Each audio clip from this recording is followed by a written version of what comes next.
What's going on, Sip Sip? How y'all doing this morning? Thank y'all for coming back to Sip, Smoke, and Share. What I want to talk about is prejudice. Come on, bro.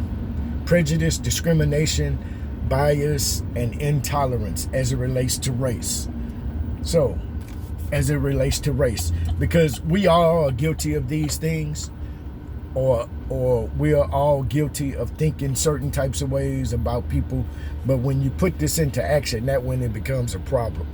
And also it becomes a problem when you don't recognize it, how it affects other people, So I think that's the problem, is that if you don't want to recognize it, or if you don't want to understand or see how it affects others when you portray these certain characteristics, So I'm going to tell a story. I used to work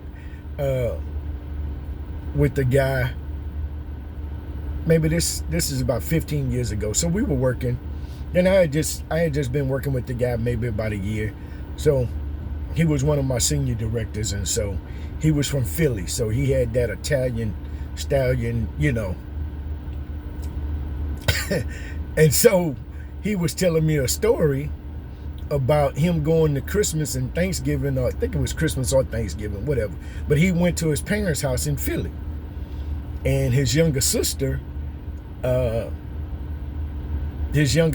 dates and has 2 kids by an African-American male. Right? And so he was telling me the story, and he was like, yeah, we went to my mother's house, and the kids were all upstairs, and it was late, and we were all downstairs in the in the basement. They were in the basement, his family or whoever was down there watching a movie, and they heard something. They heard some movement in the kitchen. I'm sorry, I keep trying to pay attention to what's going on. So they heard some movement in the kitchen. And so when he went up there, he was like, they were like, what is that? And so when he went up there, it was his nephew, the one for his sister that had the African-American dad. So it was his nephew on the counter. He had pulled a chair and was trying to get some cookies. And when he questioned him, he said that he was getting cookies for the other kids. They were in the bedroom, one of the bedrooms upstairs. So he was just getting some cookies. So when he told the story, he came back and he was telling the story. He was like, yeah, boo, boo, boo, boo, boo, boo. He was just telling the story about when it happened. And I say, oh, little man, I just say, oh, little man was coming to get the cookies. He didn't want to ask, so he didn't want to bring everybody. So his thing was, I think he was like a year or 2 years older than the other kids. And so my thing was, oh, he just being the kid going to get some cookies. And he was like, no, he's a little thug and a little gangster, because his daddy don't work, and that's what they teach him. And I was like, really? It's like, no, man, he just being the kid. So a couple of years later, maybe a year or 2 later, we come back one day, and he's telling me, he said, man, I think it was a holiday, one of these days where you get an off day. And so we were just talking, and so he was telling me, he said, yeah, it was funny because I caught my daughter sneaking cookies. I'm like, what are you talking about? He said, yeah, they had some of her little friends over. We had some of her little friends over to do a sleepover. I think his daughter was like 4. And so I was like, what happened? He said, yeah, we were in there, and so I heard something fall in the kitchen. And I ran in there and see what's going on, and my daughter was running back to her room.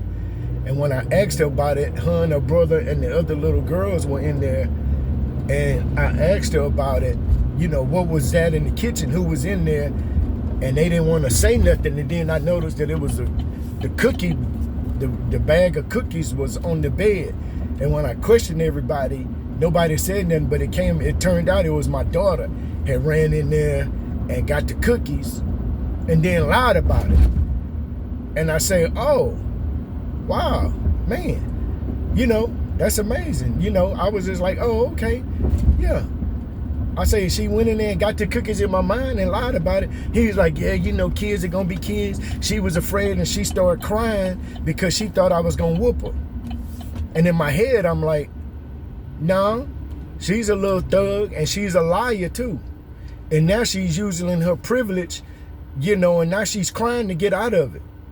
And I was just thinking in my head, like, why ain't she a little thug? Why you just, you know, but that was his intolerance for his nephew because of his skin color. But he was tolerant of his daughter doing the exact same thing, but then she lied about it. But then it was okay because now she's just being a child. But see, and that's why I say intolerance will not let you see other people the same way as you see yourself or those that are like you. You are less likely to accept certain things when you're intolerant. And I just thought that was funny because they did the exact same thing, but his daughter wasn't a little thug and a liar. She was just being a child, where his nephew was a thug and a criminal, and he was just being taught that. And so that's how these things start. That's how, and people, and we grow up with these things, and then when you get older, they become ingrained in you, you know, and then you start spewing that stuff, start talking about it and acting like, you know, that humans aren't the same. Given the same circumstances, they'll do the same thing 9 out of 10 times. So that's all I wanted to say. I thought that was pretty funny because, you know, his nephew was the criminal because he was a darker hue, but his daughter was sweet and a little angel. She was just trying to do something for her friends. So if y'all want to make a comment, I'd like you to like, comment, subscribe so we can have some intelligent conversation. We can't get better in America as American citizens unless we come to the table and have some intelligent dialogue without being angry and wanting to hurt everybody or, you know, wanting to be physical. So Martin Luther King said, an eye for an eye, leave everybody blind. Sip, sip. Y'all go think about that.